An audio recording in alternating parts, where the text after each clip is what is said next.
nuestra alabanza, nuestra adoración y recibir la instrucción o el consejo de la palabra.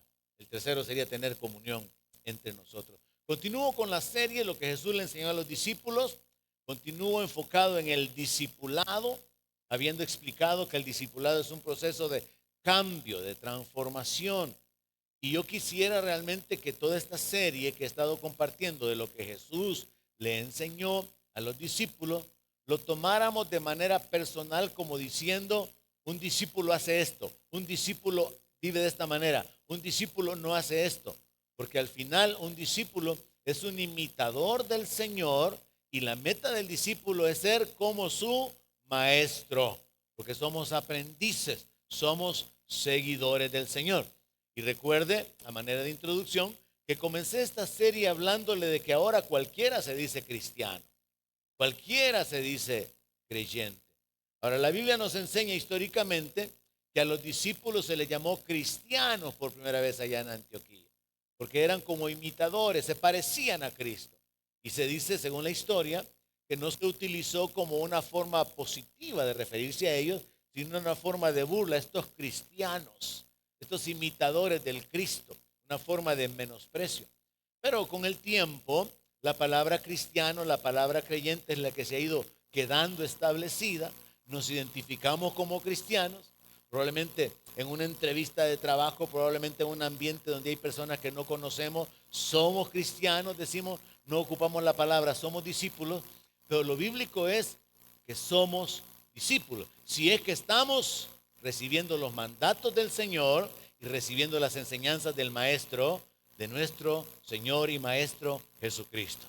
Entonces estoy con esta serie de lo que hemos aprendido, más bien de lo que Jesús les enseñó a los discípulos y que ahora, haciendo una recapitulación, yo puedo enfocarlo como lo que hemos aprendido o lo que he cubierto. Número uno, hemos aprendido que vivimos por fe, no por lo que vemos. Número dos, usamos la autoridad del nombre de Jesús. Número tres, vivimos sin temores de la muerte, del futuro o del castigo.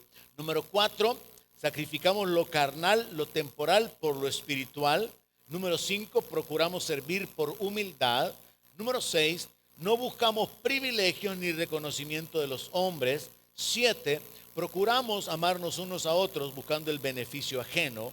8, no practicamos tradiciones, sino la palabra. 9, no somos hipócritas, no fingimos.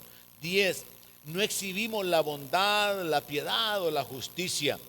11, no juramos, tenemos palabra. 12, vemos, pero no juzgamos ni condenamos. 13, hacemos el bien que queremos recibir de otros. 14, sabemos que hay recompensa por todo lo que dejamos por el Señor. Y 15, servimos a los demás porque ese es el camino hacia la grandeza. Va cambiando levemente la declaración, pero la idea es que usted piense, si así es como se comporta un discípulo, así es como yo tengo que comportarme. Esa es la idea, que viva por fe, que viva sin temores, que procure servir, que no jure, que haga el bien que espera recibir, etcétera, etcétera. Porque cuando el Señor Jesús le enseñó a los discípulos todas estas cosas, era con la intención de transformarlos, cambiar su mente, cambiar su manera de vivir. Esta mañana me voy a enfocar en tres aspectos más que el Señor Jesús compartió o enseñó o le ordenó a sus discípulos, y es un pasaje de los más difíciles de aplicar y que se ha tomado de una manera extremista por no interpretar correctamente la palabra. Cuando usted lee la Biblia, usted tiene que saber qué es lo que se lee, pero tiene que saber qué es lo que significa. O también, en otras palabras, qué es lo que dijo el Señor, pero qué es lo que quiere decir con lo que Él dijo. Y por eso es que es necesario interpretar las Escrituras para poder aplicarlas en nuestra vida. Este pasaje es un poco difícil porque se ha llevado al extremo de un padecimiento voluntario donde como que Dios quisiera que el pueblo o su pueblo padezca, que su pueblo se someta y que su pueblo sufra por falta de carácter, por falta de una actitud de defensa y agachar la cabeza para todo. De hecho, Yo recuerdo cuando recién convertido en mi primer año de conversión, mi papá, que se opuso a mi conversión, me dijo: hijo, usted es un hijo bueno, usted no tiene vicios, usted no es una persona mala. Eso del evangelio, me dijo él, según su experiencia vivida de los malos testimonios que había tenido, eso del evangelio, me dijo, es para la gente mala. Yo le dije: no, papá, todos estamos condenados y destituidos de la gloria de Dios. Todos necesitamos un Salvador. Y él me dijo: pero es que no, me dijo, eso es para los borrachos, eso es para los ladrones. Usted es un hijo bueno, usted no necesita hacerse evangélico. Ahora lo que va a pasar, pero me lo dijo enojado. Ahora lo que va a pasar, me dijo, y entiendo yo que es parte de los extremos de mal testimonio que él había recibido. Lo que va a pasar, me dijo, es que la gente se le va a subir encima y usted va a decir amén a todo. Él había tenido testimonio de que muchos evangélicos dejaban que pisotearan sus derechos, dejaban que abusaran de ellos, no se defendían y aceptaban todo. Probablemente bajo una mala interpretación de esta escritura y de algunas otras.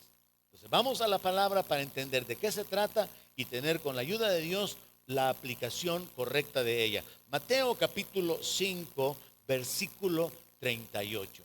El Señor Jesús comenzó diciendo: ustedes oyeron que fue dicho, o en otras palabras, a ustedes se les enseñó, ojo por ojo y diente por diente. Pero yo les digo, como quien dice, vengo a cambiar lo que les enseñaron. Vengo con una nueva enseñanza, un nuevo enfoque que es contrario. Yo les digo, no resistan al que es malo. Antes, a cualquiera que te hiera en la mejilla derecha, vuélvele también la otra. Verso 40. Y al que quiera ponerte a pleito y quitarte la túnica, déjale también la capa. Y a cualquiera que te obligue a llevar carga por una milla, ve con él 2. Al que te pida, dale, y al que quiera tomar de ti prestado, no se lo rehuses. Este texto ha sido mal interpretado en el sentido de colocar al pueblo, como el apóstol Pablo trata de sacarlo de la posición equivocada de somos ovejas de matadero. Es que soy cristiano, tengo que dejarme. Es que si alguien quiere abusar de mí, pues si es la voluntad de Dios, tengo que permitirlo.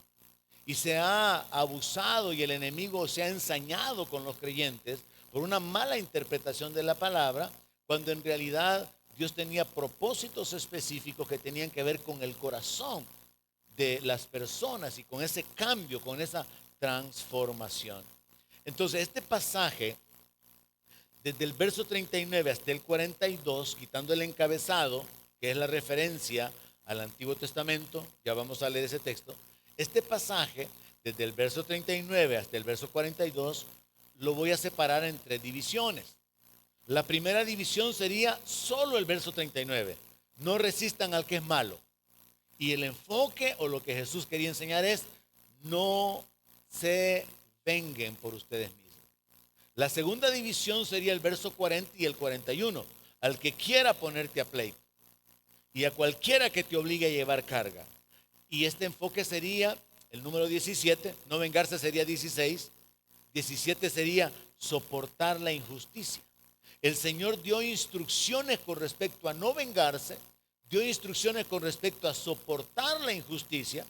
Y el verso 42 sería el texto que dice: al que te pida, dale, nos habla de bondad. Y el que quiera tomar de ti prestado, no se lo rehuses, nos habla de tener misericordia. Entonces el número 18 sería ser bondadoso y ser misericordioso. Así que bajo la serie, lo que Jesús le enseñó a sus discípulos, esta mañana nos vamos a enfocar en: Jesús les enseñó a los discípulos a no vengarse, a soportar las injusticias, a ser bondadosos y misericordiosos. Amén, iglesia. ¿Me promete que va a estar despierto?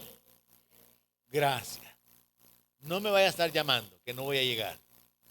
Entonces nos enfocamos en que Jesús quería moldear el corazón de los discípulos de manera que no fueran personas vengativas, que fueran personas que tuvieran el estoicismo, el dominio propio, la capacidad de soportar las injusticias, y que fueran personas bondadosas y misericordiosas.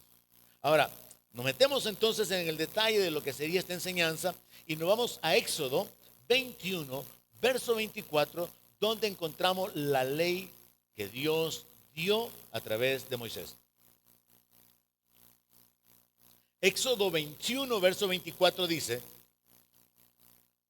ojo por ojo, diente por diente, mano por mano, pie por pie, quemadura por quemadura, herida por herida, golpe por golpe. Les iba a hacer una broma, fíjese como aquella canción que dice golpe con golpe, aquel paga. Y como que es el principio de la justicia. Ahora, Dios está legislando para su pueblo y advirtiéndoles de las consecuencias, de manera que si alguien mataba a un animal, tenía que pagar al animal. Si alguien hería a otro, tenía que ser herido. Y Dios es tan específico que dice que si alguien le sacaba un ojo a otra persona, le tenían que sacar un ojo. Si alguien le rompía la boca a alguien y le quebraba un diente, tenían que quebrarle un diente, así, literal. Si le quebraba 3 dientes a alguien, le tenían que quebrar 3 dientes a él. Si le quebraba una mano, le quebraban la mano. Así era la ley de severa. Ahora, Dios estaba no solamente mostrando un principio de justicia, porque la ley de Dios tiene como principio la justicia. No solamente estaba mostrando el principio de la justicia, sino que también haciéndole ver a las personas la gravedad de sus consecuencias. Porque si alguien se atrevía a dañar a otro, que supiera que se estaba colocando en la posición de recibir el mismo daño. Si nosotros pensáramos de esa manera ahorita, hermano, nos abstendríamos de muchas cosas que quizás hacemos. Comenzando con murmurar, con criticar. Ya no digamos con levantarnos en contra de alguien para calumniarlo o hacerle daño de una manera más directa. Entonces el principio de la justicia es el que determinaba la ley, y esto se repite en varias escrituras. En Levítico 24, verso 19, otra vez está la redacción un poquitito más amplia: y el que causara lesión en su prójimo, según hizo, así le sea hecho. Rotura por rotura, ojo por ojo, diente por diente, según la lesión que haya hecho a otro, tal se hará a él. Entonces, el Señor Jesucristo, en Mateo 5, se está refiriendo a la ley. Y les dice: ustedes ya saben lo que está escrito en la ley.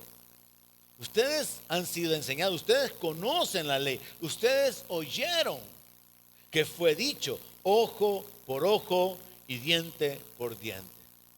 Y ahora Él, como Señor y Maestro, se atribuye la posición con la autoridad de dar una instrucción contraria a esta, y entonces les dice: pero yo les digo, no resistan al que es malo.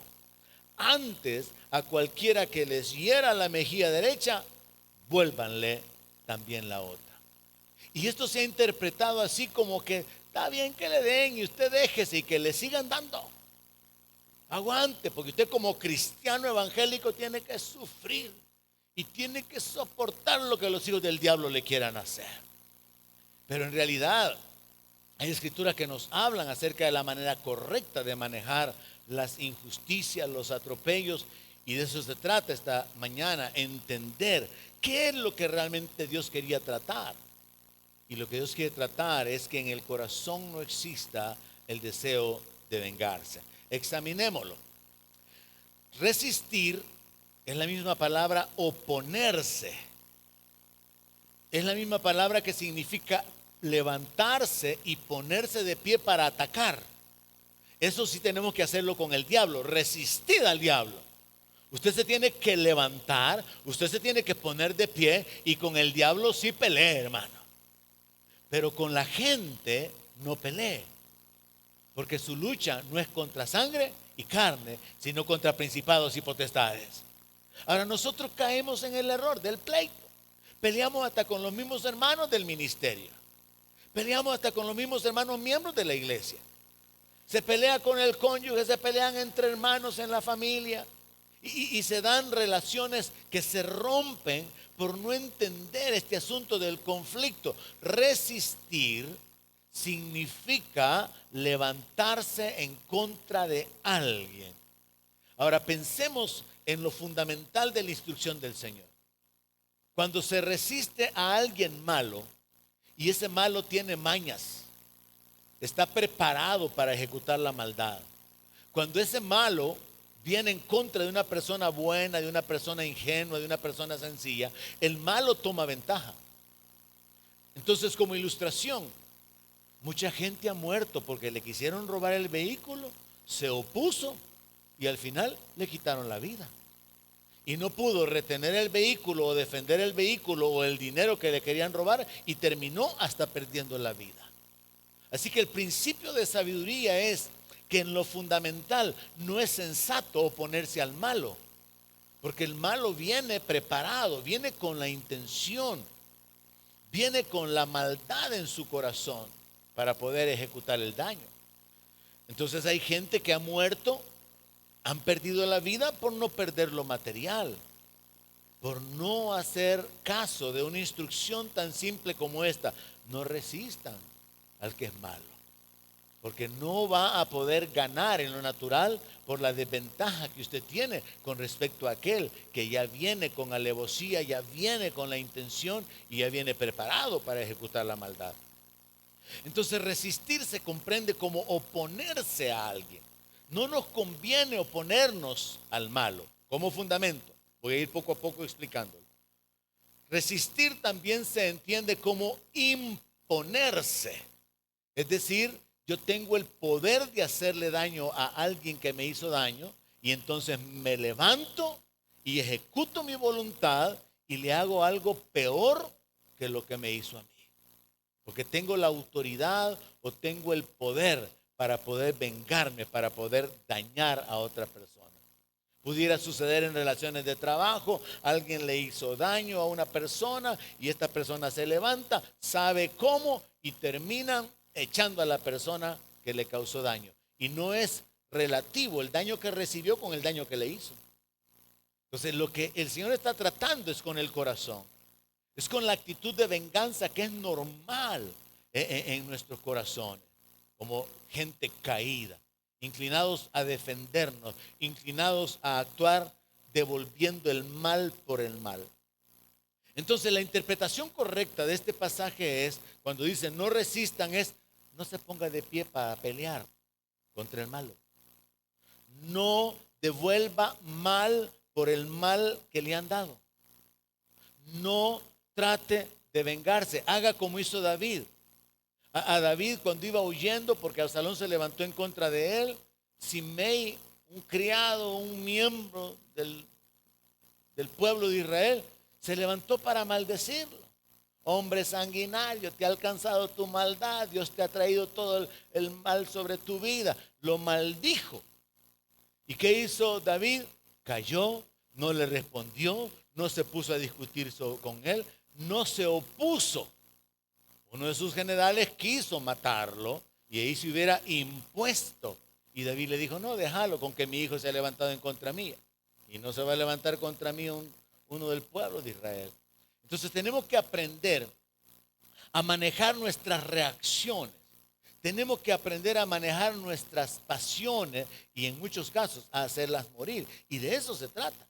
No usar el poder contra el malo, no causar un daño mayor que el que hemos recibido, no ponernos de pie para la pelea, no tratar de vengarnos. Ahora, ¿cuándo podemos hacer eso? Cuando nosotros, por nuestra fe, decidimos sufrir por causa del Señor. Porque la palabra de Dios dice que Jesucristo sufrió, dejándonos ejemplo para que sigamos sus pisadas. Y esto nos habla acerca de su condición particular, como el cordero, que dice la Escritura que enmudeció. Lo maldecían y él no dijo nada. Lo escupieron, lo golpearon. Y yo pienso en esa escena, hermano, como el máximo ejemplo de mansedumbre del Señor. Porque a usted alguien lo puede pasar pisoteándole el pie, lo golpean con una silla, le meten un codo, lo golpean, o aún solamente casi le echan el carro y usted inmediatamente sus pasiones se activan y usted quiere desquitarse, usted quiere hacer algo. Es lo normal. ¿Alguien dice amén a eso? ¿Cuántos seres humanos hay aquí? ¿Cuántos seres humanos normales hay aquí? Y entonces nos molestamos, aún en la casa.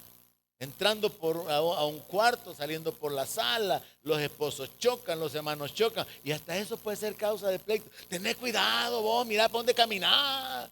Y ya comienza el grito y el reclamo, o un empujón y el desquite. Entonces Jesús está hablando de tomar una actitud pacífica, de no tomar una actitud de venganza, de no estar devolviendo el mal a aquel que es malo. Ya no digamos en circunstancias que son fortuitas, pues que no fueron programadas, que no fueron planeadas. Entonces, el poder soportar y llevar a la práctica el no resistir a un perverso, a un malvado, es una imitación del carácter del Señor Jesucristo. Porque Él enmudeció y no dijo nada cuando lo maldecía. Pero qué terrible es, hermano. A mí hay personas que me han insultado. Hay gente que me ha insultado. Una de las últimas veces, y fue bien fuerte, fue hace como un par de años en un parqueo. Una señora se puso a gritarme, a insultarme porque yo estaba queriendo parquearme y yo al final ni entendí ni por qué. Pero me maldijo como le dio la gana. Y cuando usted alguien lo está insultando con palabras soeces, usted se siente herido, se siente lastimado y usted quiere levantarse, defenderse y también devolver el mal. Entonces el Señor está hablando de eso, de no ser contencioso, de no ser vengativo, de imitar el carácter del Señor. Entonces cuando Él da esa instrucción, no resistan al que es malo. Recordemos que Él está hablando en un contexto donde habría persecución para la iglesia. Los creyentes iban a ser perseguidos, iban a ser despojados de sus bienes, iban a ser arrastrados a la cárcel, y lo que el Señor quería era que sus discípulos no fueran gente revoltosa, no fueran gente que se oponía a las autoridades a pesar de que estuvieran cometiendo injusticia, y que no fueran personas que fueran a morir o a padecer por oponerse al sufrimiento temporal o a un sufrimiento que podía ser insignificante comparado con un daño mayor que pudieran recibir. Entonces al final, no resistir al que es malo es un acto de fe, porque es depender de Dios y de su justicia, y también es menospreciar el sufrimiento temporal. Vuelvo al asunto de los insultos. Yo creo que nosotros no tenemos palabras para describir cómo nos sentimos cuando nos insultan, pero nos insultan de veras. Ya no digamos cuando alguien nos agrede o quiere venir violentamente. Yo en lo particular, la última vez que sufrí el daño, así literal, de un malo, fue cuando nos secuestraron yendo para Guatemala, que nos robaron todo. Y era imposible en lo natural, yo me sentí frustrado, decepcionado, yo no hallaba cómo reaccionar porque era como, Dios, ¿por qué no hiciste nada? Clamamos a Dios, oramos en lenguas, pedimos su ayuda. Dios lo que hizo fue que puso temor sobre ellos, no tocaron nuestra vida, pero nos robaron todo. Pero yo podía haber pensado de qué manera resistir y al final podía haber perdido la vida. Entonces el asunto es cómo uno se siente cuando alguien se levanta en contra de uno. Entonces la regla básica del Señor es no resistan al que es malo. Dominen sus pasiones, no traten de vengarse, menosprecien el sufrimiento temporal que van a recibir. El Señor Jesús ocupa esta frase que creo que es la peor mal utilizada o mal interpretada. El Señor habla acerca de que a cualquiera que le hiera en la mejilla derecha, que le vuelva también la otra. Como quien dice, si le dan en este lado, usted le ponga la otra para que le peguen ahí. Y se ha tomado así literalmente. Pero Jesús está hablando de la actitud del corazón, de la capacidad de tener el dominio propio en dependencia de Dios. No es sumisión. El Señor no enseñó a su pueblo a caminar en derrota, en debilidad, con mentalidad de oveja de matadero. Al contrario, somos más que vencedores en Cristo. Tenemos autoridad para hollar serpientes y escorpiones. Tenemos el poder de condenar toda lengua que se levante en juicio en contra nuestra. Son más los que están con nosotros que los que están en contra nuestra. Es mayor el que está a favor nuestro que el que está en el mundo. Y Dios quiere bendecirnos. Pero cuando el malo se levanta en contra del pueblo de Dios, Dios quiere que el pueblo sepa manejar su corazón. el no manejar nuestro corazón o las pasiones de nuestro corazón es lo que rompe relaciones, es lo que rompe matrimonios, es lo que rompe sociedades, es lo que causa tantos problemas. Por eso Santiago dice, ¿de dónde vienen los pleitos? ¿No es de vuestras pasiones, pues? Entonces el problema es el corazón. Jesús está hablando acerca del corazón. Ahora, ¿cuándo yo puedo no resistir al malo? ¿Cuándo yo puedo en las palabras del Señor poner la otra mejilla? Cuando yo estoy confiando de que Dios es justo, que Él va a defenderme, Él va a restituirme o Él va a castigar al malo. Entonces no se trata de sumisión, sino más bien de dominio propio en dependencia de Dios. Se trata de tener una confianza en la protección divina, menospreciando lo propio, menospreciando el insulto, menospreciando la pérdida, menospreciando el robo, sabiendo que Dios puede restituirle lo que el ladrón le robó. ¿Cuántos lo creen? Entonces el asunto es que la instrucción del Señor es complicada porque pareciera que Él manda al pueblo a sufrir. Sufran, aguanten. Hay que los hijos del diablo hagan como quieran con ustedes. Pero en realidad Dios está tratando con el corazón. Entonces, aquí es donde surge la mala interpretación y el error evangélico, uno de los errores evangélicos más grandes. La Biblia, en lenguaje sencillo, traduce esa parte del texto de la siguiente manera. Si alguien les da una bofetada en la mejilla derecha, pídanle que les pegue también en la izquierda. ¿Cuántos quieren decir amén a ese texto? Aleluya. Así que, aleluya, aleluya. Imagínense, man, cómo lo tradujeron. Si alguien les da una bofetada en la mejilla derecha, pídanle que les pegue también en la derecha. No, eso ya es masoquismo. Es andar buscando el sufrimiento. Eso es como aquellas mujeres que le dicen al marido, pegame, pues, pegame, pegame. Pero lo que pasa es que ellos tienen intención, ¿verdad?, detrás de ellos. Entonces, el error evangélico ha sido el poder tomar la escritura literal en lugar de ir al sentido, al espíritu de la letra, que tiene que ver con el corazón. Y de esta manera, con esa interpretación equivocada, ha sucedido literal que mujeres cristianas abusadas por el marido han sido aconsejadas por su pastor a que lo sigan aguantando. Usted déjese que le pegue, hermano. Usted déjese, hermano.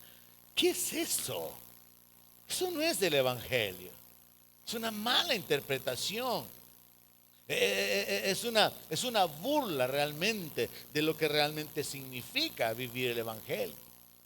Y por eso entiendo yo lo que mi papá me dijo cuando me recién convertí.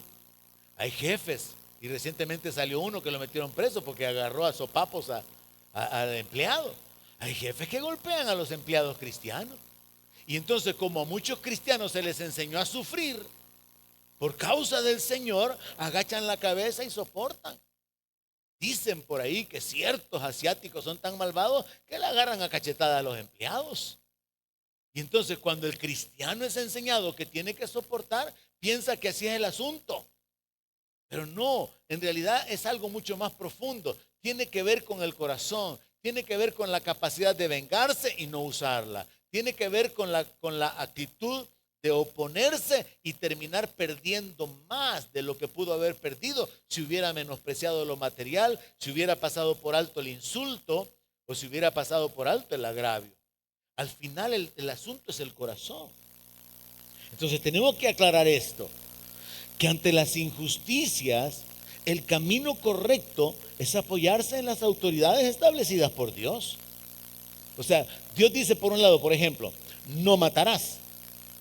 Pero a su pueblo, o por ejemplo a Saúl le dijo, matá a los amalecitas, a los niños, a los viejos, hasta a los de pecho, todo. Entonces el asunto es, no matarás por tu propio capricho, por tu propia cuenta, pero sí se podía matar bajo un juicio de Dios. Entonces, de una manera similar acá tenemos que entender, no es que Dios quiera que el pueblo sufra, aguante, padezca y todo lo que los hijos del diablo nos quieran hacer, pues hay que hacerlo y soportarlo porque así dice el Señor. No, el asunto es tratar con el corazón. Usted trata con sus pasiones, usted hace morir todo intento de venganza, usted no reacciona, no se pone igual de malo que el malo o peor que el malo. Usted no devuelve mal por mal. Ese es el principio que el Señor realmente está tratando. En Romanos capítulo 13, la Escritura dice que las autoridades que hay están establecidas por Dios. Que los magistrados no están para infundir el temor a los buenos, sino que a los malos. Y dice que son servidores de Dios para tu bien, dice Pablo. Pablo, hablándole a los creyentes, les dice, es que la autoridad ha sido puesta por Dios para tu beneficio, para defenderte, para protegerte. Por eso es que con honor en la corporación se dice servir y proteger ante todo. ¿Me entendieron? Si no, otro día les explico. Entonces, el asunto es que las autoridades tienen que velar por el bienestar de la población buena y castigar a los elementos malos. Pero no soy yo el que ejecute el juicio, no soy yo el que ando efervesciendo, el que ando por dentro con mis pasiones de venganza, de daño, maquinando. Hay que saber, Dios es el vengador justo. Romanos 12:19, el apóstol Pablo enseñó, no se venguen por ustedes mismos, amados míos, dejen lugar a la ira de Dios. Miren, más clarito no puede estar. Pablo le dice, es que no sean ustedes los que se desquiten, no sean ustedes los que se defiendan, no sean ustedes los que devuelvan o los que ejecuten juicio. Dejen lugar a la ira de Dios, porque escrito está, mía es la venganza, yo pagaré, dice el Señor. Y eso está en Deuteronomio 32:35. Entonces uno puede, por así decirlo, dejarse del malo, uno puede no levantarse para oponerse al malo. La primera razón, para no perder más de lo que podríamos perder si no nos oponemos. Y la segunda razón, para imitar al maestro, para ser sus discípulos, para ser sus seguidores. Tenemos que tener ese carácter de mansedumbre, donde no caemos en la trampa de las provocaciones. Muchos matrimonios tienen problemas por eso, porque hay provocaciones, hay palabras, hay señalamientos, hay actitudes que están tratando de levantar al otro, están tratando de causar que el otro reaccione en su carnalidad. Y Jesús está yendo al centro del problema, al origen del problema. Entonces Él está tratando con el corazón. Y tenemos que saber que cuando hay alguna injusticia, Dios es el juez justo y Él es el vengador. Ahora, aparte de eso, Dios es defensor, hermano.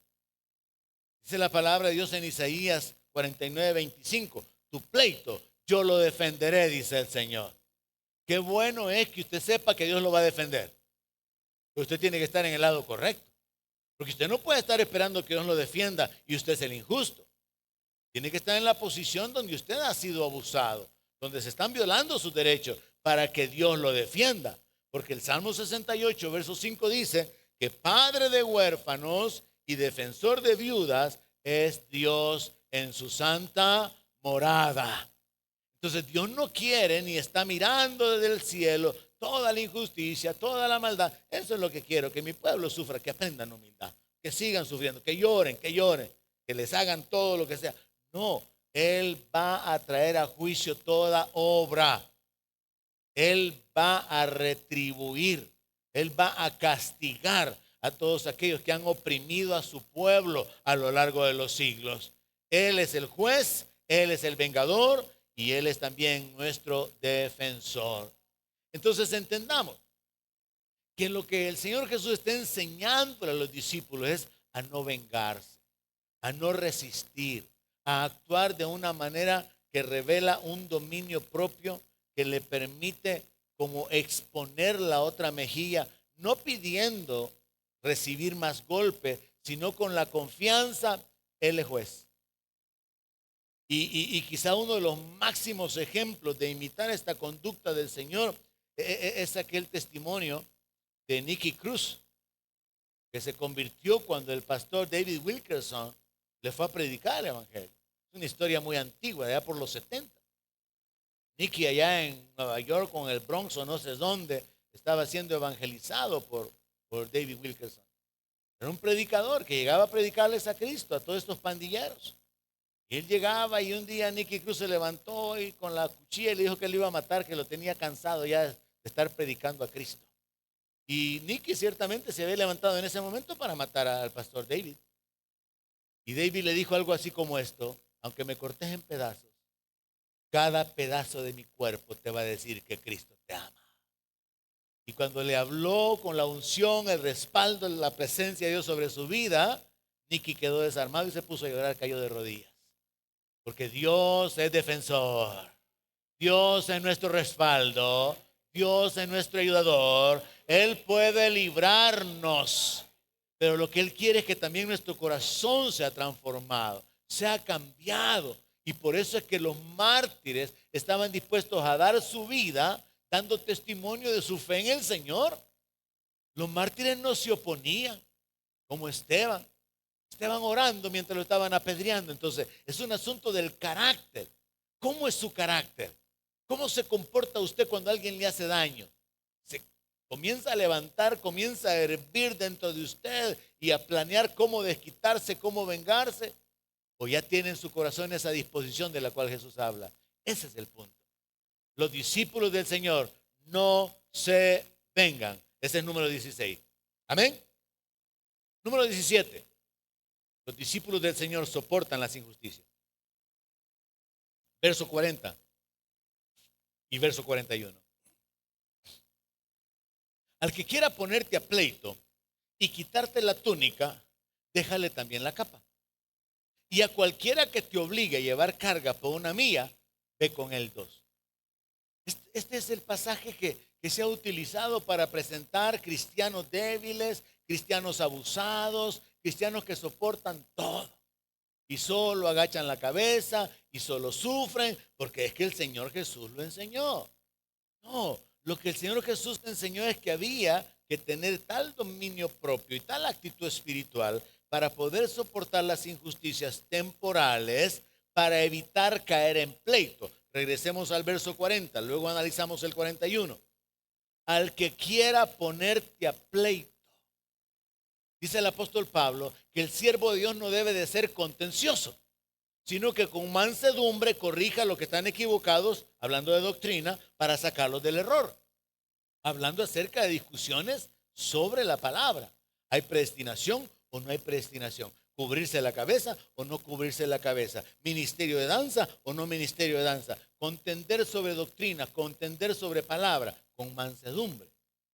Ya no digamos acá, en el caso de relaciones personales, de lo que es la vida normal. Al que quiera ponerte a pleito. El enfoque del Señor es el pleito. Lo que el Señor quiere evitar es que los creyentes sean pleitistas. Entonces, un discípulo de Cristo no es pleitista. Yo conozco un montón de gente pleitista, son evangélicos. Es el asunto. Que un verdadero discípulo está mentalizado. Un discípulo no es pleitista. Un discípulo no es contencioso. Un discípulo no anda buscando, ¿verdad?, de dónde agarrarse para entrar en el conflicto. Entonces vea que la clave es al que quiera ponerte a pleito. O sea, que lo que el Señor quiere es que se evite caer en el pleito, actuando con sabiduría, dando más de lo que le están exigiendo. Ahora, esto nos habla de ceder los derechos ante una injusticia para no ser contencioso. Nos habla de rendirnos voluntariamente. Mire, una cosa es que a usted le quiten algo porque usted no se puede defender. Otra cosa es que usted ceda las cosas, pudiendo defenderse, pero usted las cede, pero usted se va delante del tribunal celestial. Y que sea Dios su ayudador, que sea Dios su juez, que sea Dios su defensor. Todo el pasaje está amarrado en esos tres principios, de que los discípulos no se vengan. Los discípulos soportan las injusticias. Los discípulos son bondadosos y misericordiosos. Son tres aspectos que están atados y como que van en una escala de menor a mayor. Y termina con un elemento que no voy a alcanzar a cubrir ahora por el tiempo y está conectado en el mismo pasaje y es amar a los enemigos. Imagínense la escalera espiritual de la cual el Señor le habla a sus discípulos. Los discípulos no se vengan, primera grada. Los discípulos soportan las injusticias, segunda grada. Los discípulos son bondadosos y misericordiosos, tercera grada, van para arriba. Los discípulos aman a sus enemigos, cuarta grada. No, hermano, ese es otro nivel. Ese es otro asunto. Con que no amamos muchas veces ni a los que nos aman, con que no somos ni agradecidos con los que nos sirven, y vamos a amar al enemigo. Eso es algo elevado, eso es algo súper espiritual. Pero no lo voy a cubrir ahora, solamente voy a quedarme con los tres. Los discípulos no se vengan, los discípulos soportan las injusticias y los discípulos son bondadosos y misericordiosos. ¿Ya se le quedó? Amén. Entonces vamos con el 17. Estamos en el 17. Los discípulos soportan las injusticias para evitar caer en el pleito. Ahora, ¿cuál es el razonamiento detrás de eso? Usted debe tener una actitud de menospreciar las cosas materiales para poder soltar la capa a alguien que le quiere quitar la túnica. Hebreos 10:34, en ese ambiente de persecución, dice: porque de los presos también se compadecieron, y el despojo de sus bienes sufrieron con gozo, sabiendo que tienen en ustedes una mejor y perdurable herencia en los cielos. Yo recuerdo que hubo un tiempo donde era norma para algunos andar dos teléfonos, uno viejito y uno bueno. ¿Para qué? Para que a la hora que lo asaltaban, entregaba el viejito y se quedaba con el bueno.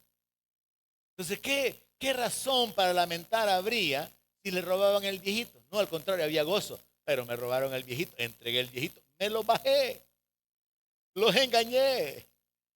Ahora, ¿qué razón habría para estar triste si a usted le roban algo ahora y en su casa usted tiene un algo mejor que ni lo había usado, ni lo ha estrenado? Lo que dice usted es: ahora es el momento de sacarlo. Y usted feliz. Entonces, aprender a menospreciar las cosas está aquí.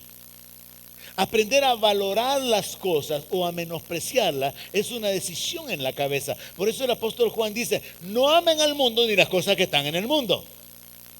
Cuando usted ama las cosas que están en el mundo, usted va a vivir amargado, porque por segunda vez ese bendito vecino le ha dado con la puerta a su carro y ya tiene dos camanancias.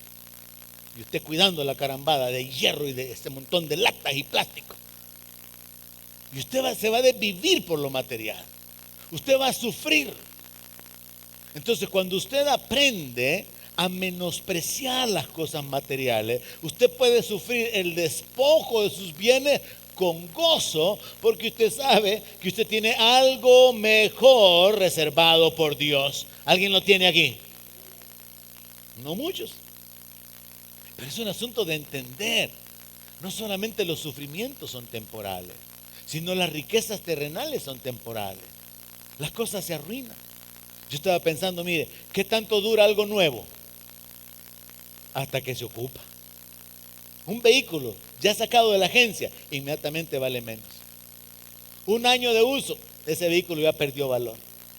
Sus zapatos que tanto le gustan, no sé cuántos son amantes de los zapatos, pero ya después de un mes, ya usted no los ve iguales.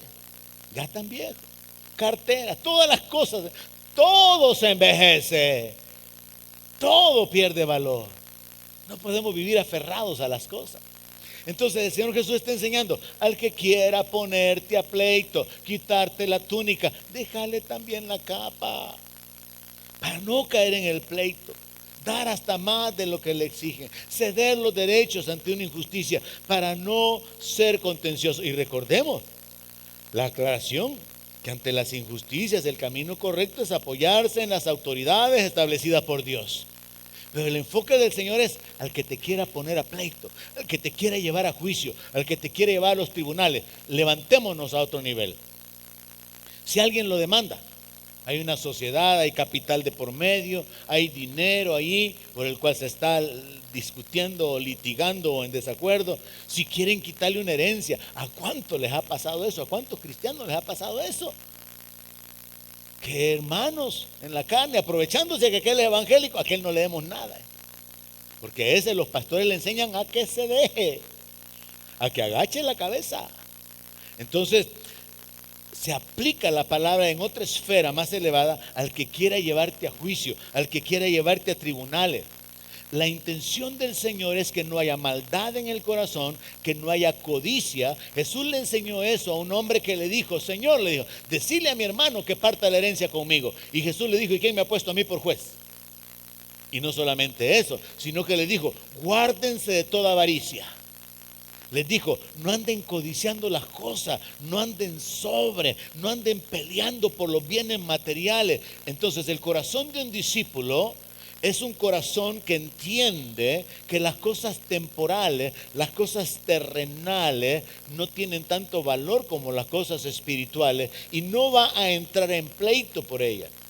Sí puede hacer uso de las leyes, de los recursos como los servidores, los gobernantes, las autoridades, pero no se rebaja a caer en el pleito ni cae en el pecado de la avaricia o de la codicia o de hacer trampa para que le quede la mejor parte. Los discípulos no hacen eso. Hablemos de otro escenario. ¿Sabe usted que hay empresas donde contratan gente y a la semana los despiden para no pagarlos, para no pagarles? Y están para de contratar gente. Entonces mucha gente dice, cuando le dice, mire, fíjese que ya no vamos a continuar necesitando su servicio, así que gracias. Y lo despachan porque ya tienen a los que van a venir a trabajar después.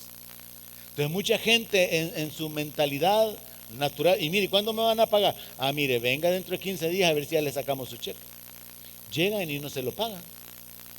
Y le dicen, venga dentro de una semana porque fíjate que no lo han sacado. ¿Cuál es la intención? Y eso es literal. La intención es abusar, explotar, lo que Santiago dice. Que el sueldo de los jornaleros no ha sido pagado. Y por eso le dice a los ricos, aúllen, porque les va a tocar juicio por todas esas injusticias. ¿Por qué? Porque Dios es vengador, porque Dios es justo. Pero los discípulos no son los que andan en el pleito. Ojalá no hubiera ningún evangélico en esos relajos del centro porque quieren volver a tomarse las calles. Pero desgraciadamente sí hay. Ahí andan oponiéndose al orden, a la limpieza, porque no les parece, porque no les gusta. Un verdadero discípulo no se mete en esos líos, respeta a las autoridades. Es una vergüenza que cristianos anden en protesta, que cristianos anden haciendo relajo. Es una vergüenza. Yo molestaba a algún par de hermanas por aquí cuando las veía en las marchas de la U. Decía, qué vergüenza. No, pero es que nos obligan. Si los obligaron, que las perdone Dios. Porque usted sabe también que hay manipulación, ¿verdad? Pero de corazón, de que alguien ande metido en esos relajos y exigiendo derechos, eso no va con los discípulos. Los discípulos cuidan su corazón, cuidan su testimonio y mantienen la actitud correcta para darle la gloria a Dios. Entonces, ¿qué hacer si no quieren pagarle una semana trabajada? No quieren pagarle 10 días, 12 días. Usted tiene dos caminos. Se va a las leyes o lo deja ahí y le dice, Padre, yo voy a creer que tú eres el que me restituye lo que se robó la oruga, el saltón y el revolotón. Lo que se comió la langosta. Tú eres mi rey, mi proveedor y el que me restituye. Tú eres mi juez. Y no anden pleitos. No andan levantando la voz y haciendo relajos. No anda moviendo a más gente para poder hacer un reclamo público. Un caso similar sería, lo despidieron por no darle el aguinaldo. Y lo despidieron, hasta aquí llegó y no le dan aguinaldo. Y ni los últimos días que trabajó. Igual, el asunto es no caiga en el pleito, deléguelo a las autoridades. Y si aún sucede que las autoridades no están de su lado, no son justos, déjelo en las manos del verdadero juez. Pero usted no se meta en pleito. Amén, iglesia. No los veo muy animados, como que quieren ir a pelear, como que han andado haciendo relajos ahí en el centro. Y dicen, no me gusta lo que está predicando el pastor ahora. Pero en el verso 41 Jesús siguió con la misma línea, porque el verso 40 y el 41 están conectados. Y a cualquiera que te obligue a llevar carga por una milla, ve con él 2. Dios mío, ¿qué es lo que está enseñando el Señor? Que si quieren abusar de mí poniéndome un horario extendido, yo lo haga, pero con el gran gozo y la gran alegría. Que si me ponen labores que no son parte de mi contrato, las haga y no diga nada. ¿Qué es lo que está diciendo el Señor? A cualquiera que te obligue a llevar carga por 1 milla, ve con él 2. El Señor Jesús está hablando de abusos. Y los abusos se pueden dar en el trabajo, se pueden dar en su formación académica, se pueden dar aún dentro del ministerio, se pueden dar dentro del hogar. En el trabajo pueden estar abusando al ponerle un horario que no es el estipulado, o asignarle tareas para las cuales no lo contrataron. En el estudio puede ser que le están poniendo exceso de tareas porque el profesor, el instructor o quien sea se ha ensañado y quiere que usted haga más de lo que tendría que hacer. El carácter del discípulo tiene que ser: ok, lo voy a hacer y hasta voy a hacer más, con esa disposición y con ese gozo. En el ministerio, ¿a cuántos hermanos les ha tocado? Es que el hermano solo a mí me pone, parece que no hay otros hermanos. Perdone al líder, hombre, pero es que no hay otro. En el ministerio se puede dar esa injusticia en la calendarización de repetir y volverlo a cargar y volverlo a poner en el mismo lugar. Y entonces viene la persona y se cansa porque siente que no, es que ya el hermano ya lo hizo ley, pues solo a mí me deja aquí, solo a mí me pone, solo a mí me tocan los sanitarios, solo a mí me toca el parqueo, solo a mí me toca la puerta. Al hermano fulano no, a la hermana fulana no le ponen la misma carga. En todas partes se pueden dar lo que usted puede considerar un abuso.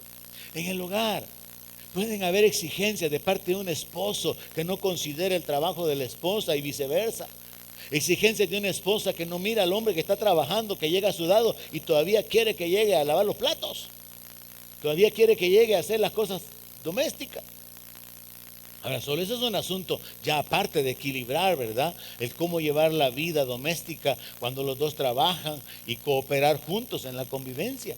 Pero se dan los abusos. El Señor está hablando de abuso y está diciendo: a cualquiera que te obligue a llevar la carga por 1 milla, ve con él 2. Entonces está hablando de ante un abuso, cede voluntariamente, actúa con un corazón correcto y da más de lo que te piden. Prácticamente el verso 40 y el verso 41 repiten la idea: dar más de lo que se le está pidiendo. Al que le pide la túnica, también la capa. Al que le obliga a llevar la carga por 1 milla y no quiere que lo lleve hasta allá. Es como que a usted, ¿verdad?, le pidan que lleve a alguien hacia cierto lugar. Y ya estando en el lugar: hermano, ¿y no me lleva un poquito más allá? Hasta su casa lo voy a ir a dejar. Y viene como voluntariamente cediendo, sirviendo. Pero ese es un asunto del corazón, hermano. Ahora ya no digamos cuando se trata de ser obligado. Ahora, esto nos habla de dar la milla extra voluntariamente. ¿Qué nobleza hay en esto, hermano? Un corazón donde a uno le exigen hacer algo y entonces uno vence ese sometimiento con una disposición voluntaria y hace más de lo que le están exigiendo que haga. Pero hay que aclarar algo aquí también. Si el caso fuera un trabajo, si el escenario o el ejemplo fuera un trabajo donde están abusando de usted con horarios, con tareas que no son las adecuadas, cierre su boca, no murmure, no hablen mal del jefe, de la empresa, busque desligarse de ese trabajo explotador, pero evite el conflicto. Así es como actúan los discípulos. No generan conflicto, no andan murmurando, no se ponen de acuerdo con los hijos del diablo en andar hablando mal del jefe. No, si ya el trabajo para usted no es satisfactorio, si ya el trabajo para usted no está acorde a su esfuerzo, no está siendo remunerado adecuadamente, busque desligarse de ese trabajo explotador, pero usted no causa conflictos. Usted no es un revoltoso, usted no es una persona contenciosa. Bueno, le estoy hablando a los discípulos. Los discípulos no son contenciosos. Los discípulos no causan relajos, revueltas ni reclamos, sino que van delante de Dios para que Dios pelee por ellos. Los discípulos dan la milla extra voluntariamente. Ahora, Pablo enseñó sobre esto. 1 Timoteo capítulo 6, verso 1. Todos los que están bajo el yugo de esclavitud tengan a sus amos por dignos de todo honor, para que no sea blasfemado el nombre de Dios y de la doctrina. Oiga esto, está hablando en un contexto de esclavitud. muchos esclavos se convirtieron. Ellos no eran dueños de su vida, de su tiempo. Y a los esclavos todavía se les pone la carga de que tengan a sus amos por dignos de todo honor, que les sirvan a ellos, que se sometan a ellos. ¿Para qué? Para que no se blasfemara el nombre de Dios y de la doctrina. A mí me da pena, por ejemplo, me da vergüenza en el gremio ver pastores haciendo publicaciones en las redes en contra del gobierno. Porque nosotros todos, como creyentes, somos instruidos a someternos a las autoridades. Entonces yo me pregunto, ¿y este pastor qué hace? Analizando, juzgando y publicando sus pensamientos y sus criterios sobre el gobierno. Si gobierno perfecto no hay. Pero nuestra labor como pastores no es ser analistas políticos. Entonces hay gente que se mete en un área que no les corresponde. ¿Y qué es lo que causan? Que la gente hable mal de los ministros, hable mal del evangelio, por causa de la conducta que están realizando o teniendo. Entonces Pablo ocupa esa misma idea, que los esclavos honraran a sus amos, les sirvieran con todo, se entregaran, se esforzaran con el propósito de que no se blasfemara el nombre de Dios ni de la doctrina. Entonces hay cosas que nosotros no hacemos para no dejar mal el nombre de Dios ni de la doctrina.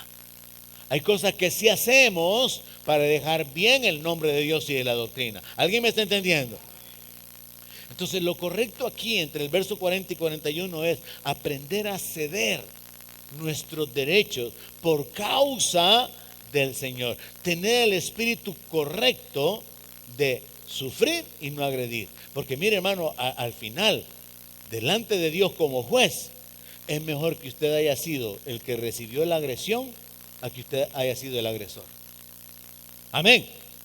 Porque Dios lo puede sanar, Dios lo puede restituir, Dios lo puede levantar. Pero cuando usted es el agresor, solo juicio le espera. El hacha está puesta. La venganza va a ser ejecutada, el castigo va a ser ejecutado. Entonces, el discípulo tiene el espíritu correcto y es preferible sufrir y no ser el agresor, porque al final hay una dependencia de Dios para restituir. Un gran ejemplo de este estilo de vida es Jacob. Génesis 31, versículo 38. Jacob le reclama a su suegro por la forma en que lo ha tratado y vea todo lo que está detrás. 20 años de injusticia. Estos 20 años he estado contigo. Tus ovejas y tus cabras nunca abortaron, ni yo comí carnero de tus ovejas. Nunca te traje lo arrebatado por las fieras. Yo pagaba el daño. Lo hurtado, así de día como de noche, a mí me lo cobrabas. De día me consumía el calor, de noche la helada, y el sueño huía de mis ojos. Así he estado 20 años en tu casa. 14 años te serví por tus 2 hijas y 6 años por tu ganado, y has cambiado mi salario 10 veces. Mira la actitud de Jacob. Es de lo que Jesús está hablando. Cediendo derechos. Tener la actitud correcta. O sea, usted puede ir a un juicio, usted puede pelear por sus derechos sin que usted esté lleno de pasiones, sin que usted sea el que se vengue, sino a través de los medios correctos. La intención del Señor es tratar con el corazón. Un discípulo no se venga, un discípulo soporta las injusticias, pero espera y confía que sea Dios quien lo defienda. Y Dios es un buen defensor, hermano. En el verso 42, Jacob le dice a Labán: si el Dios de mi padre, Dios de Abraham y temor de Isaac no estuviera conmigo, de cierto me enviarías ahora con las manos vacías. Pero Dios vio mi aflicción y el trabajo de mis manos y te reprendió anoche. Porque Labán llegó a perseguirlo porque él había huido con todas las propiedades y con todos sus hijos. Entonces vea el punto.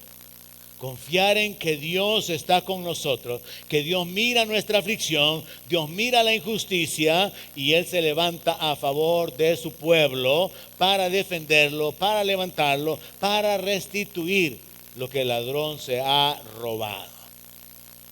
Número 18. Jesús les enseñó en el verso 42 a ser bondadoso y misericordioso. Verso 42. Les dijo: al que te pida, dale. Y al que quiera tomar de ti prestado, no se lo rehuses. Sencillo, simple, sin necesidad de tantas aplicaciones o explicaciones. Los discípulos son bondadosos. Los discípulos dan cuando alguien les pide. Los discípulos prestan cuando alguien necesita. Es un asunto del corazón. Es un asunto de misericordia. Es un asunto de tener compasión, de tener empatía, es decir, colocarse en la posición del necesitado. Considerar, si usted fuera el que estuviera en esa condición, cómo quisiera que lo trataran. Entonces, cuando Jesús dice: al que te pida, dale, le está diciendo a sus discípulos: sean generosos, sean buenos, compartan lo que tienen. Cuando Jesús le dice: al que quiera tomar de ti prestado, no se lo rehuses, está diciendo: sé condescendiente, actúa con misericordia. Y aquí una de las aplicaciones finales quizás sería: hay personas, por ejemplo los adictos, los alcohólicos o algún otro tipo de vicio, causa que las personas caigan en la miseria y andan pidiendo dinero. Sería sabio no dar dinero, pero sí quizá proveerles ropa o comida. Pero ¿cuál es la actitud normal? Este para el vicio quiere, este para seguirse emborrachando, para quitarse la goma, este para andar en la droga. Pero si queremos aplicar la instrucción del maestro, el mandato del maestro, que te pida, dale. Y somos inteligentes, somos sensatos, somos sabios en dar. Podemos dar para cubrir una necesidad. La palabra nos habla de darle de comer al hambriento, de vestir al desnudo. Quizás sería una buena acción de fin de año sacar todo lo que usted no ocupa y comenzar a regalarlo. Porque uno tiene un montón de cosas guardadas. ¿Cuántos tienen cosas guardadas en su casa? Amén. Yo estoy pensando, tengo un montón de cosas guardadas. Y si no las vamos a ocupar, ¿por qué no las ponemos a disposición de alguien? Nosotros podríamos tomar esa actitud de buscar a quién beneficiar, a quién bendecir, a quién servir, con quién compartir y salir así intencionalmente. Usted sale de su casa y saca una mudada de ropa. Va a encontrar a alguien que la necesita. ¿Alguien me está oyendo esta mañana? Usted sale de su casa, saca zapatos, saca ropa, saca comida. ¿Y por qué no dinero para dar limosna o compartir con alguien necesitado? Habla de tener un corazón correcto. Los discípulos tienen un corazón que es bondadoso y que es misericordioso, que tiene compasión, que actúa con misericordia. Quizás usted no pueda dar todo lo que le pidan, pero puede apoyar con una parte. Quizás usted tenga necesidades y se va a sacrificar para que otro resuelva su necesidad más grande que la suya. Porque al final todos tenemos necesidad. Yo necesito un par de cosas, pero me sobran otro montón de pares de cosas. Entonces puedo dar de lo que tengo. Y aún teniendo necesidades personales y haciendo una provisión para algo que yo necesito o que yo quiero, todavía puedo negarme a alcanzar la satisfacción de mi necesidad por cederla y compartirla con otro. Esa es la manera en que viven los discípulos. Dios ordenó esto, hermanos, por medio de Isaías. Y está en el capítulo que es parte de la visión de la iglesia. Isaías 58. Isaías 58, verso 7. El verdadero ayuno. Si como iglesia practicáramos el verdadero ayuno, veríamos de muchas maneras el respaldo de Dios tal y como está escrito en ese capítulo. Les recuerdo, y es necesario que eventualmente vayamos a la visión de la iglesia, de ser reedificadores, porque hay grandes bendiciones por causa de hacer las cosas a la manera de Dios. Parte de practicar el verdadero ayuno Verso 7. ¿No es que partas tu pan con el hambriento y a los pobres errantes albergues en casa? Que cuando veas al desnudo lo cubras y no te escondas de tu hermano. Parte del verdadero ayuno es compartir lo que tengo con el necesitado. Y Jesús está hablando de eso. ¿Cuándo fue la última vez que usted compartió algo? Con un desconocido, con alguien que no le va a devolver jamás el favor. Si ni se acuerda, tenemos una nueva semana para poder hacerlo. Y le reto así bien directamente: vaya y saque cosas que tiene guardadas, nuevas y en desuso, pero que están buenas, y vaya y compártalas, porque hay mucha necesidad en el mundo. Jesús dijo: a los pobres siempre los tendréis. Así que un verdadero discípulo es alguien compasivo, es alguien bondadoso, es alguien misericordioso. Un verdadero discípulo es alguien que soporta las injusticias y confía en el Señor. Un verdadero discípulo no se venga. No los veo muy emocionados, pero eso es lo que Jesús enseñó. Y falta todavía que le enseñe a perdonar 70 veces 7, ¿verdad? Y ahí los apóstoles hasta le dijeron al Señor: aumentanos la fe, le dijeron.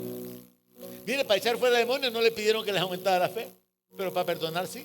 Así estamos esta mañana. Esto de no vengarse, esto de soportar las injusticias, esto de ser bueno y misericordioso, como que no es muy emocionante. Sí lo es cuando usted entiende: la bendición de Dios vendrá sobre su vida. Porque el punto es que el discípulo es un imitador de su maestro. O sea, el Señor Jesús actuó de esa manera. Él no se vengó. Si puedes, si eres hijo de Dios, bájate de esa cruz. Mire, ¿qué hubiera pasado si el Señor se baja de la cruz? Y cae fuego y se consume un montón de romanos y todo ese montón de judíos hipócritas. Juicio. El Señor no se vengó. El Señor soportó la injusticia, le arrancaban la barba, dice, le escupían, lo maldecían, lo abofeteaban, le pusieron la corona de espinas. Y no maldijo ni se defendió, cayó, soportó la injusticia. Él fue bueno, Él fue bondadoso, Él fue misericordioso. Así que, mis hermanos, el punto esta mañana es: un verdadero discípulo no se venga. Un verdadero discípulo soporta las injusticias. Un verdadero discípulo muestra la bondad y muestra la misericordia. Y de esa manera llegamos al número 19 de las cosas, 18 de las cosas que el Señor le enseñó a sus discípulos. Vaya y haga la palabra, porque son bienaventurados los hacedores de la palabra y no tan solamente los oidores. Póngase de pie, oramos, cantamos un canto y nos despedimos honrando a Dios con nuestras ofrendas, con nuestras finanzas, habiendo recibido la palabra esta mañana. Padre, gracias por hablarnos, corregirnos, instruirnos, enseñarnos, darnos mandamientos de vida. Padre, gracias en el nombre de Jesús. Gracias por tu ayuda, por tu bendición, por tu paciencia, por tu provisión y tu cuidado, por tu perdón. Tuya es la gloria, tuya es la alabanza, Señor, por los siglos de los siglos. Nuestra es la incapacidad, la vergüenza, la debilidad, y te pedimos que te manifiestes, que nos ayudes para poder ser transformados, para poder ser cambiados, para poder vivir de una manera diferente. Señor, nos encomendamos a ti para ser hacedores de tu palabra. En el nombre de Jesús.